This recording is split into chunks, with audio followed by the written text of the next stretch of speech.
नमस्कार दोस्तों, स्वागत है आप सभी का आपके अपने इस यूट्यूब चैनल बाय एमडी धीवर पर। सो दोस्तों, आज का जो हमारा क्लास होने वाला है वो क्लास नंबर 5वां होने वाला है। और आज की क्लास का जो हमारा विषय रहने वाला है वो इंग्लिश लैंग्वेज रहने वाला है। और आज की क्लास का जो हमारा टॉपिक रहने वाला है वो लैंग्वेज एक्विजिशन रहने वाला है। तो सबसे पहले आप लोगों को बता दूँ, हम लोगों ने क्लास क्रमांक 4 जो लिया था ना, तो आप लोगों को ना मैं ना लैंग्वेज एक्विजिशन में MCQ सीरीज़ फर्स्ट कराया था। मतलब आप लोगों का ना ये जो लैंग्वेज एक्विजिशन है उसमें आप लोगों का टोटल 12 क्वेश्चन कराया था। और उसके बाद बोला था कि आप लोगों का ना जब सेकंड क्लास लाऊंगा ना तो उसमें ना लगभग 12 से 15 क्वेश्चन और कराऊंगा, आप लोगों को बोला था। क्योंकि मैं ना आप लोगों के ना रटने पर नहीं समझने पर ज़्यादा जोर दे रहा हूँ। क्योंकि इंग्लिश लैंग्वेज ऐसा सब्जेक्ट है जिसमें आप लोग ना जितना अच्छे से समझोगे इस टॉपिक को ना तभी आप लोग बना पाओगे, अदरवाइज मुश्किल हो जाएगा। रटने का कोई भी मतलब नहीं होगा आप लोगों का, ठीक है। क्योंकि सेम टू सेम प्रश्न ना बहुत रेयर केस में ही पूछा जाता है, लेकिन जो पूछा जाता है ना वो आपके कॉन्सेप्ट किस प्रकार से क्लियर है किस प्रकार से नहीं है ये पूछा जाता है, उसी से रिलेटेड। क्योंकि आप लोगों का सीजी टेट के एग्जाम के लिए ना ये जो लैंग्वेज एक्विजिशन है वो फर्स्ट टॉपिक है। आप लोगों ने देखा भी होगा, अगर सिलेबस को देखे होंगे तो मैं आप लोगों का ना टॉपिक वाइज पढ़ाऊंगा और आप लोगों को ना समझने पर सबसे ज़्यादा जोर दूंगा, ठीक है। तो चलिए, आप लोगों को क्या करना है इस क्लास में, आप लोगों को ट्राई करना है कि मेरे आंसर लेने से पहले ना खुद आंसर लेने की कोशिश करना है। उसके बाद फिर मैं आप लोगों को ना विस्तार पूर्वक ना इसको अच्छे से समझाऊंगा। और मैं आप लोगों को ना हिंदी प्लस इंग्लिश दोनों भी मैं समझाऊंगा, ठीक है। आप लोगों का इंग्लिश क्लास है, इसका मतलब ये नहीं कि केवल मैं इंग्लिश पढ़ा करके चला जाऊँ उसी भाषा में। आप लोगों को मैं समझने पर जोर दूंगा, जितना अच्छे से समझोगे उतना ज़्यादा बेहतर रहेगा आप लोगों के लिए, ठीक है। तो आप लोग समझने पर ही जोर दीजिए, मैं बार बार आप लोगों से बोल रहा हूँ। रटोगे तो कोई मतलब नहीं होगा, सेम टू सेम प्रश्न नहीं पूछा जाता है। तो इसीलिए बोल रहा हूँ कि आप लोग कॉन्सेप्ट क्लियर करने पर जोर दीजिए, ठीक है। और आप सबसे पहले ना खुद आंसर लेने की ट्राई करना है और प्रैक्टिस करना है आप सभी लोगों को। तो चलिए, ज़्यादा देर ना करते हुए प्रश्न क्रमांक 13 को ध्यान से पढ़िए। और 1 से लेकर के 12 तक की मैंने आप लोगों को क्लास क्रमांक 4 में पढ़ा दिया है, ठीक है। नहीं देखे होंगे तो प्लेलिस्ट बना हुआ है, आप लोग जा करके देख लीजिए, आराम से आप लोगों को समझ में आ जाएगा। चलिए, प्रश्न क्रमांक 13 को सबसे पहले आप ध्यान से पढ़िए। In the process of teaching and learning a language the text book is, मतलब किसी भाषा को पढ़ने और सीखने की प्रक्रिया में पाठ्य पुस्तक है।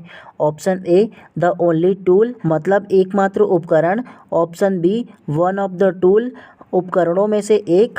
Option C the tool for evolution, मतलब मूल्यांकन के लिए उपकरण। या option D the guide book for teaching and policy maker, मतलब शिक्षकों की नीति और निर्माताओं के लिए मार्गदर्शक। तो क्या इसका आंसर हो सकता है, बताइए सबसे पहले आप।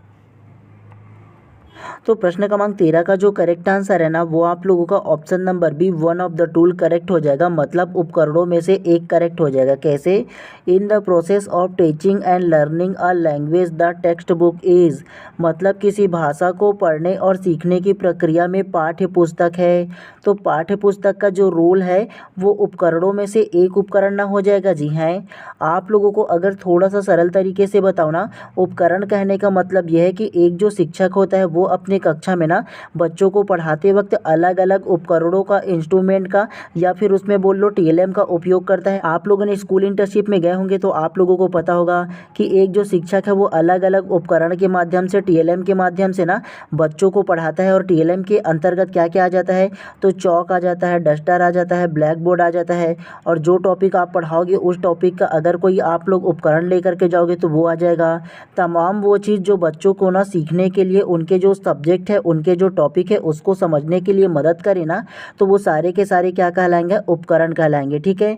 और इसमें क्या बोला है, इसमें बोला है टेक्स्ट बुक को बोला है ना। मतलब बोला है, ध्यान से पढ़ोगे तो in the process of teaching and learning a language, मतलब एक भाषा को सीखने और पढ़ने की प्रक्रिया में द टेक्स्ट बुक इज, मतलब पाठ्य पुस्तक है। तो वो वन ऑफ द टूल ही ना हो जाएगा जी, मतलब उपकरणों में से एक हो जाएगा ना, जो अलग अलग उपकरण है उसमें से। तो इस प्रकार से प्रश्न क्रमांक 13 का जो करेक्ट आंसर है ऑप्शन नंबर बी जो है करेक्ट हो जाएगा। चलिए, नेक्स्ट प्रश्न को पढ़ते हुए चलते हैं इसी प्रकार से। चलिए, प्रश्न क्रमांक 14 को ध्यान से पढ़िए। Choose the most appropriate one word substitute for a collection of प्यूपिल at a lecture और कंसर्ट, मतलब व्याख्यान या संगीत समारोह में लोगों के समूह के लिए सबसे उपयुक्त एक शब्द विकल्प चुनें। मतलब आप लोगों को ये बताना है कि ये जो लेक्चर जो बोला है ना, लेक्चर मतलब व्याख्यान, और उसके अलावा कॉन्सर्ट मतलब ना संगीत समारोह जो है ना, उसमें जो लोगों का समूह है ना उसे क्या कहते हैं, आप लोगों को ये बताना है। ऑप्शन ए ऑडियंस मतलब दर्शक, ऑप्शन बी स्पेक्टेटर्स, तो इसका भी मतलब दूसरा वाला दर्शक ही होता है। ऑप्शन सी कांग्रेगेशन मतलब मंडली, या ऑप्शन डी व्यूअर्स मतलब दर्शक। तो क्या इसका आंसर होगा, मतलब उपयुक्त इसका सेंटेंस जो है ना वो क्या होगा, आप लोगों को ये बताना है। तो प्रश्न क्रमांक 14 का जो करेक्ट आंसर है ना वो आप लोगों का option number a audience correct हो जाएगा। मतलब दर्शक जो है ना वो करेक्ट सेंटेंस हो जाएगा। कैसे? Choose the most appropriate one word substitute for a collection of people at a lecture and concert. मतलब व्याख्यान या संगीत समारोह में लोगों के समूह के लिए उपयुक्त एक शब्द कौन सा होगा। तो मान करके चलो कहीं पर कंसर्ट हो रहा है, कहीं पर समारोह हो रहा है, तो वहाँ जो दर्शक रहेंगे जो अलग अलग लाखों की संख्या में, हजारों की संख्या में, तो उसे हम लोग क्या कहते हैं, ऑडियंस ही ना कहते हैं। जी हाँ। तो इस प्रकार से प्रश्न क्रमांक 14 का जो करेक्ट आंसर होगा ऑप्शन नंबर ए ऑडियंस जो है करेक्ट हो जाएगा। चलिए नेक्स्ट प्रश्न को पढ़ते हुए चलते हैं इसी प्रकार से। चलिए प्रश्न क्रमांक 15 को ध्यान से पढ़िए। Using songs rhymes and games in classroom would help the child to. मतलब बच्चों को ना कक्षाओं में गीत संगीत कविता और खेल का उपयोग करने से बच्चों को निम्नलिखित में से किसमें मदद मिलता है, आप लोगों को ये बताना है। ऑप्शन ए ओवरकम राइम्स मतलब शर्मीलेपन पर काबू पाएं। Option B develop confidence and interest मतलब आत्मविश्वास और रुचि विकसित करना। Option C motivate to speak मतलब बोलने के लिए प्रेरित करें। या option D all the above मतलब उपरोक्त सभी। तो क्या इसका आंसर होगा, बताइए सबसे पहले आप। तो प्रश्न क्रमांक 15 का जो करेक्ट आंसर होगा ना वो आप लोगों का option number D all the above उपरोक्त सभी करेक्ट हो जाएगा। कैसे? Using song rhymes and game in classroom would help to the child. मतलब एक जो क्लासरूम है ना उसमें क्या है, यूजिंग सॉन्ग मतलब गाने का जो है वो आयोजन किया जाता है। राइम्स मतलब गीत संगीत का भी आयोजन किया जाता है। उसके अलावा गेम मतलब खेलों का भी उपयोग किया जाता है, आयोजन किया जाता है। तो इस प्रकार के जब एक क्लासरूम में विभिन्न प्रकार की गतिविधियों का जब आयोजन किया जाएगा तो बच्चे को किस प्रकार से मदद मिलेगा। तो एक जो बच्चा है उसे ओवरकम राइम्स होगा ना। जी हाँ, ओवरकम राइम्स कहने का मतलब यह है कि उनके जो शर्मीलापन है ना उन पर वो काबू पाएगा। उसके अलावा डेवलप कॉन्फिडेंस एंड इंटरेस्ट अपने आत्मविश्वास और रुचि का भी क्या कर पाएगा, डेवलप कर पाएगा, विकास कर पाएगा। उसके अलावा मोटिवेट टू स्पीक मतलब बोलने के लिए प्रेरित होगा। तो इस प्रकार से प्रश्न क्रमांक 15 का जो करेक्ट आंसर है ऑप्शन नंबर डी ही ना करेक्ट हो जाएगा। जी हाँ, ऑल द एबो। चलिए नेक्स्ट प्रश्न को पढ़ते हुए चलते हैं इसी प्रकार से। चलिए प्रश्न क्रमांक 16 को अब ध्यान से पढ़िए। Choose the correct alternative which best complete the sentence. मतलब सही विकल्प का चुनाव करें जो वाक्य को सर्वोत्तम रूप से पूरा करता है। तो ये जो सेंटेंस दिया है उसको ध्यान से पढ़िए। Children can be encourage to learn a new language. मतलब बच्चे को नई भाषा सीखने के लिए प्रोत्साहित किया जा सकता है। तो क्यों किया जा सकता है, आप लोगों को ये बताना है। Option A by pointing over their mistake मतलब उनकी गलतियों को इंगित करके। Option B by correcting their mistake मतलब उनकी गलतियों को सुधार करके। Option C by providing dear sir ma'am simple opportunities for a using the language मतलब प्रिय महोदय महोदया भाषा का प्रयोग करने के लिए नमूना का अवसर मतलब उदाहरण का अवसर प्रदान करके। या option D bye teaching international phonic alphabet मतलब अंतर्राष्ट्रीय ध्वन्यात्मक को वर्णमाला सिखाकर। तो क्या इसका आंसर होगा, बताइए सबसे पहले आप। तो प्रश्न क्रमांक 16 का जो करेक्ट आंसर है ना वो आप लोगों का ऑप्शन नंबर सी जो है करेक्ट हो जाएगा। By providing dear sir ma'am sample opportunities for using the language मतलब प्रिय महोदय महोदया भाषा का प्रयोग करने के लिए नमूना या उदाहरण का अवसर प्रदान करके। कैसे? Choose the correct alternative which best complete the sentence मतलब उस सही विकल्प का चुनाव करें जो वाक्य को सर्वोत्तम रूप से पूरा करता है। और ये जो सेंटेंस दिया है उसको पढ़ो। Children can be encourage to learn a new language, मतलब बच्चों को ना नई भाषा सीखने के लिए प्रोत्साहित किया जा सकता है। तो कैसे प्रोत्साहित करोगे नया लैंग्वेज, नया भाषा सीखने के लिए? उनको क्या करोगे, आप लोग उसको अपॉर्चुनिटी दोगे ना। आप सभी लोग मान के चलो आप एक शिक्षक हो, तो बच्चों को नया लैंग्वेज, नया भाषा सीखने के लिए अपॉर्चुनिटी दोगे ना, अवसर दोगे ना। क्योंकि जब तक कि आप एक शिक्षक के रूप में उनको प्रोवाइड नहीं करोगे अपॉर्चुनिटी या अवसर, तो वो कैसे सीख पाएगा? वो रिस्पेक्टफुली के साथ जो यूजिंग करेगा ना जी लैंग्वेज का, मतलब सीखेगा ना यूज़ करके। तो इस प्रकार से प्रश्न क्रमांक 16 का जो करेक्ट आंसर होगा ना, ऑप्शन नंबर सी जो है करेक्ट हो जाएगा। चलिए नेक्स्ट प्रश्न को पढ़ते हुए चलते हैं। ये प्रश्न क्रमांक 17 को ध्यान से पढ़िए। Use it for keeping light meal is called, मतलब हल्का भोजन रखने के लिए उपयुक्त पदार्थ को कहते हैं। Option A light box, option B wooden box, option C tiffin box या ऑप्शन डी टोल बॉक्स। तो क्या इसका आंसर हो सकता है, बताइए सबसे पहले आप। प्रश्न क्रमांक 17 का जो करेक्ट आंसर है ना, वो आप लोगों का option number C tiffin box correct हो जाएगा। कैसे? Using for keeping light meal is called, मतलब हल्का भोजन रखने के लिए उपयुक्त पदार्थ को कहते हैं। तो आप जब किसी काम को करने के लिए जाते हो तो टिफिन रखते हो, तो उसमें हल्का भोजन ही ना रखते हो जी। हाँ, तो टिफिन में क्या रखते हैं, हल्का जो भोजन रहता है उसी को ही ना रखते हैं।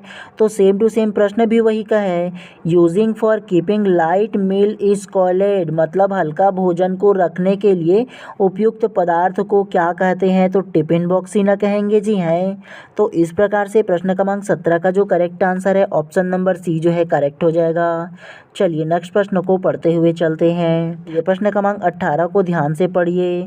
The two components of language are, मतलब भाषा के दो घटक हैं। Option A grammar and situation, मतलब व्याकरण और स्थिति। Option B words and situation, शब्द और स्थिति। Option C grammar and vocabulary, व्याकरण और शब्दावली। या option D vocabulary and information, मतलब शब्दावली और जानकारी। तो क्या इसका आंसर होगा, बताइए सबसे पहले आप। तो प्रश्न क्रमांक 18 का जो करेक्ट आंसर है ना, वो आप लोगों का ऑप्शन नंबर सी करेक्ट हो जाएगा। ग्रामर एंड वोक्योबलरी करेक्ट हो जाएगा। कैसे? The two components of language are, मतलब भाषा के दो घटक हैं। तो किसी भी भाषा के दो घटक कौन कौन से होंगे, जो मुख्य अंग है या दो मुख्य जो घटक है, वो ग्रामर एंड वोक्योबलरी ना होगा जी। हैं, मतलब व्याकरण और शब्दावली ही ना होगा। मान के चलो किसी भी लैंग्वेज का, मान के चलो अगर हिंदी हो, इंग्लिश हो, कोई भी लैंग्वेज हो, उसमें जो मुख्य रूप से जो घटक होंगे, जो पात्र होंगे, वो क्या होगा, वो ग्रामर ही ना हो जाएगा उस सब्जेक्ट का, उस विषय का या उस भाषा का। और वोक्योबलरी मतलब शब्दावली, जितना ज़्यादा जिस भाषा में शब्दावली होगा वो उतना ही अच्छा कहलाता है ना, इसी वजह से। तो इस प्रकार से प्रश्न क्रमांक 18 का जो करेक्ट आंसर है ना, ऑप्शन नंबर सी जो है करेक्ट हो जाएगा। चलिए नेक्स्ट प्रश्न को पढ़ते हुए चलते हैं। चलिए प्रश्न क्रमांक 19 को ध्यान से पढ़िए। Choose from the alternative given below the appropriate one word substitute for a mass of cell growing in or on a part of the body where they should not usually causes medical problem. तो इसको अगर आप लोगों को हिंदी में बताऊँ ना, तो नीचे दिए गए उस विकल्प का चयन करना है जो शरीर के किसी एक भाग पर ना जो कोशिका होती है ना, वो उत्पन्न हो जाती है, लेकिन वहाँ पर ना उस कोशिका के समूह को उत्पन्न नहीं होना चाहिए था। तो आमतौर पर इस प्रकार की चिकित्सा का जो समस्या होता है ना, उसे क्या कहते हैं, आप लोगों को ये बताना है। ये जो कोशिका है ना किसी के शरीर में जो होता है ना, वो नहीं होना चाहिए था और उस जगह पर ना हो जाता है, तो उसका क्या कारण होता है, आप लोगों को ये बताना है। Option A graft, option B unclear, option C haemorrhage या ऑप्शन डी ट्यूमर। तो क्या इसका आंसर हो सकता है, एटलीस्ट गेस तो कीजिए, फिर आप लोगों को इसका विस्तार पूर्वक आंसर दूंगा मैं। तो प्रश्न क्रमांक 19 का जो करेक्ट आंसर है ना, वो आप लोगों का option number A graft correct हो जाएगा। कैसे? Choose from the alternative given below the appropriate one word substitute for a mass of cell growing or on a part of the body where they should or not usually causes medical problem. मतलब नीचे दिए गए विकल्पों में से उस शब्दों को चुनना है जो शरीर के किसी एक भाग या उसमें बढ़ने वाली जो कोशिका होता है ना, जिनको वापस नहीं होना चाहिए था। मतलब शरीर के ना किसी एक भाग पर ना जो कोशिका है ना वो एकाएक बढ़ने लगता है, लेकिन उसको उस जगह पर ना बढ़ना नहीं था। तो आमतौर पर इस प्रकार की जो चिकित्सा का प्रॉब्लम आता है ना शरीर पर ना, तो उसका क्या कारण है ये पूछा है। तो उसका जो कारण है ना वो ग्राफ्ट हो जाएगा, ये आप लोगों को याद रखना है। तो इस प्रकार से प्रश्न क्रमांक 19 का जो करेक्ट आंसर जो होगा ना वो ऑप्शन नंबर ही करेक्ट हो जाएगा। चलिए नेक्स्ट प्रश्न को पढ़ते हुए चलते हैं। चलिए प्रश्न क्रमांक 20 को ध्यान से पढ़िए। Deductive methods is a methods of teaching, मतलब निगमनात्मक विधि शिक्षण की एक विधि है। नीचे और कुछ लिखा है, ध्यान से पढ़ो। Choose the most appropriate answer, मतलब सबसे उपयुक्त उत्तर चुने बोला है। Option A spelling, option B grammar, option C poetry या ऑप्शन डी प्रोज। तो प्रश्न क्रमांक 20 का जो करेक्ट आंसर होगा ना वो आप लोगों का option number B grammar correct हो जाएगा। कैसे? Deductive methods is a methods of teaching, मतलब निगमनात्मक विधि शिक्षण की एक विधि है। तो सबसे पहले आप लोगों को ना ये जो डेडिकेटिव मेथड्स क्या है ये समझा देता हूँ, तो ध्यानपूर्वक समझने की कोशिश कीजिएगा, ठीक है। सबसे पहले आप लोग याद कीजिए, आप लोगों को क्लास क्रमांक 3 में मैंने क्या पढ़ाया था, इंडिकेटिव मेथड्स और डेडिकेटिव मेथड्स के बारे में पढ़ाया था ना। उसके अलावा सीडीपी में भी आप लोगों को एक चीज़ पढ़ाया था, आगमनात्मक पद्धति और निगमनात्मक पद्धति के बारे में पढ़ाया था ना आप लोगों को। तो सबसे पहले आप लोगों को ना इंडिकेटिव मेथड्स के बारे में बता देता हूँ, जिसे आगमनात्मक मेथड कहते हैं, ठीक है। तो सबसे पहले आगमनात्मक मेथड्स या इंडिकेटिव मेथड्स उसे कहेंगे जो एक शिक्षक होगा ना वो बच्चों को ना सबसे पहले ना अगर कोई टॉपिक पढ़ाएगा ना तो उस टॉपिक का सबसे पहला उदाहरण देगा, और उदाहरण देने के बाद अपना नियम कायदा कानून जितने भी प्रकार के थ्योरी है ना उन सारी चीज़ों को जब बताएगा ना, रूल रेगुलेशन को ना, तो वो इंडिकेटिव मेथड्स मतलब ना निगमनात्मक पद्धति कहलाएगा। इसका मतलब इंडिकेटिव का मतलब, ठीक है। उसके अलावा डेडिकेटिव मेथड्स क्या होता है, निगमनात्मक पद्धति इंडिकेटिव मेथड्स के जस्ट अपोजिट होता है। मतलब आगमनात्मक पद्धति के ना जस्ट अपोजिट ना निगमनात्मक पद्धति होता है। डेडिकेटिव मेथड्स में एक शिक्षक क्या करता है, सबसे पहले ना बच्चों को ना क्या करेगा, सबसे पहले नियम कायदा कानून रूल रेगुलेशन ग्रामर के जितने भी रूल होंगे ना उन सारी चीज़ों को पहले बताएगा, और उसके बाद फिर जब उदाहरण देगा ना तो वो मेथड्स कहलाएगा। तो प्रश्न क्रमांक 20 में पूछा गया है deductive methods is a methods of teaching. तो डेडिकेटिव मेथड्स क्या होगा, इस मेथड्स में सबसे पहला ग्रामर के रूल रेगुलेशन सबसे पहला बताया जाएगा ना, उसके बाद उदाहरण दिया जाएगा। तो सबसे पहला कौन सा मेथड्स आएगा, इसमें ग्रामर आ जाएगा। तो इस प्रकार से प्रश्न क्रमांक 20 का जो करेक्ट आंसर है ना ऑप्शन नंबर बी जो है करेक्ट हो जाएगा। चलिए प्रश्न क्रमांक 22 को ध्यान से पढ़िए। For acquisition one's mother tongue one first, मतलब अपनी मातृभाषा सीखने के लिए सबसे पहले। ऑप्शन ए जस्ट लिसनिंग, बस सुनना। ऑप्शन बी लर्न ग्रामर, व्याकरण सीखना। ऑप्शन सी लर्न राइटिंग, लिखना सीखना। या option D speak the language, भाषा बोलना। तो क्या इसका आंसर होगा बताइए सबसे पहले आप। तो प्रश्न क्रमांक 22 का जो करेक्ट आंसर है ना वो आप लोगों का option number A just listen correct हो जाएगा। कैसे?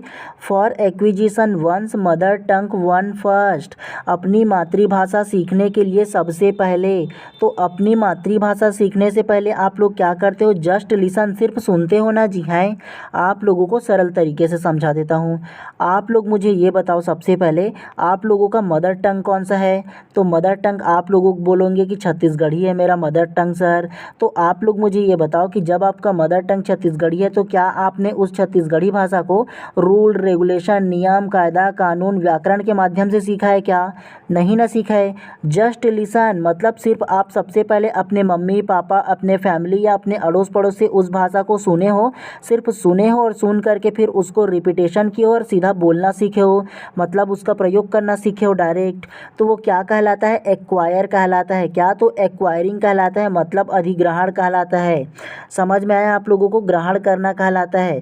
तो आपका जो मदर टंग होगा ना उसे आप लोग एक्वायर करोगे, ग्रहण करोगे। साफ साफ इसमें देखो मदर टंग का जिक्र किया है ना। तो मदर टंग को क्या करते हो आप लोग, किसी भी प्रकार के रूल रेगुलेशन ग्रामर सारा चीज़ को पढ़े बिना डायरेक्ट आप लोग सीखते हो, और सुन करके जब सीखते हो और उसका प्रयोग करते हो बोलते हो ना तो वो क्या कहलाएगा, जस्ट लिसन के अंतर्गत में आ जाएगा और वो एक्वायरिंग कहलाएगा। ठीक है, जिसे एक्वायर बोलते हैं, लैंग्वेज एक्विजिशन भी बोलते हैं। ठीक है, तो ये चीज़ आप लोगों को याद रखना है। तो इस प्रकार से प्रश्न क्रमांक 22 का जो करेक्ट आंसर होगा ना ऑप्शन नंबर ए जो है करेक्ट हो जाएगा। समझ में आया आप लोगों को? और आप लोगों को ना किसी भी प्रकार की अगर समझ में ना आए ना तो बेशक कमेंट कर दीजिएगा, उसको मैं ना बेशक सुधारने की कोशिश करूँगा, क्योंकि फर्स्ट टाइम मैं भी आप लोगों का ये जो इंग्लिश लैंग्वेज का जो क्लास है ना उसको पढ़ा रहा हूँ, तो इसके वजह से बोल रहा हूँ आप सभी लोगों को, ठीक है। किसी भी प्रकार की अगर आप लोगों को समझ में ना आए या कोई प्रॉब्लम हो ना तो बेशक कमेंट कीजिएगा, उसका भी आंसर दूंगा और नेक्स्ट क्लास में ना बेशक उसको सुधारने की मैं बिल्कुल कोशिश करूंगा, ठीक है, क्योंकि मैं चाहता हूं कि आप लोगों को ना अच्छे से अच्छे तरीके से समझा पाऊं मैं। चलिए प्रश्न क्रमांक 23 को अब ध्यान से पढ़िए। Language learning is a skill which is, मतलब भाषा सीखना एक कौशल है जो, ऑप्शन ए एक्वायर्ड मतलब अर्जित, ऑप्शन बी लर्न मतलब सीखना, ऑप्शन सी बोस्टवर्ड मतलब प्रदान किया गया, ऑप्शन डी मेमोराइज्ड मतलब याद किया हुआ। तो क्या इसका आंसर होगा बताइए सबसे पहले आप। तो प्रश्न क्रमांक 23 का जो करेक्ट आंसर है ना वो आप लोगों का ऑप्शन नंबर है एक्वायर्ड करेक्ट हो जाएगा। कैसे? Language learning is a skill which is, मतलब भाषा सीखने का एक कौशल है जो, तो भाषा सीखने का जो कौशल है वो एक्वायर्ड मतलब अर्जित ही ना करेक्ट हो जाएगा जी। लैंग्वेज लर्निंग की बात किया है, जब लैंग्वेज लर्निंग होता है ना तो उसमें सबसे पहले हम लोग क्या करते हैं, उस भाषा के नियम कायदा कानून रूल रेगुलेशन ग्रामर व्याकरण जितने भी प्रकार के होते हैं ना उन सारी चीज़ों को सबसे पहले सीखते हैं। उसके बाद जब हम लोग किसी लैंग्वेज को सीखते हैं ना तो वो लैंग्वेज लर्निंग कहलाता है। समझ में आया? उसी प्रकार से लैंग्वेज एक्विजिशन आप लोगों को बताया था ना, तो लैंग्वेज एक्विजिशन में क्या होता है, सबसे पहले आप लोग क्या करोगे, लैंग्वेज एक्विजिशन में आपका जो मदर टंग है आप लोग उसको डायरेक्ट सुनोगे और सुनने के बाद ना बिना किसी रूल रेगुलेशन नियम कायदा कानून व्याकरण के बिना जब आप लोग उसको सीखोगे ना तो वो क्या कहलाएगा, आप लोगों का लैंग्वेज एक्विजिशन कहलाएगा। लेकिन लैंग्वेज लर्निंग में क्या होगा, आप लोग पहले ना उस भाषा के नियम कायदा कानून रूल रेगुलेशन को पहले याद करोगे पढ़ोगे, उसके बाद फिर जब भाषा सीखोगे तो वो क्या कहलाएगा, लैंग्वेज लर्निंग कहलाएगा। दोनों में डिफरेंस आप लोगों को समझ में आया? इसमें क्या बोला है, देखो लैंग्वेज लर्निंग बोला है तो लैंग्वेज लर्निंग एक्वायर ही में ना आएगा जी, मतलब अर्जित में ही ना आ जाएगा। आप जो अंग्रेजी भाषा को क्या करते हो, अर्जित करते हो ना। तो इस प्रकार से प्रश्न क्रमांक 23 का जो करेक्ट आंसर है ऑप्शन नंबर ए जो है करेक्ट हो जाएगा। चलिए नेक्स्ट प्रश्न को पढ़ते हुए चलते हैं। और एक चीज़ आप लोग हमेशा याद रखिएगा, जितना ज़्यादा आप लोग अभी तैयारी कीजिएगा ना उतना ज़्यादा बेहतर होंगे, आप लोगों का नंबर जो रहेगा बेहतर आएगा, ठीक है।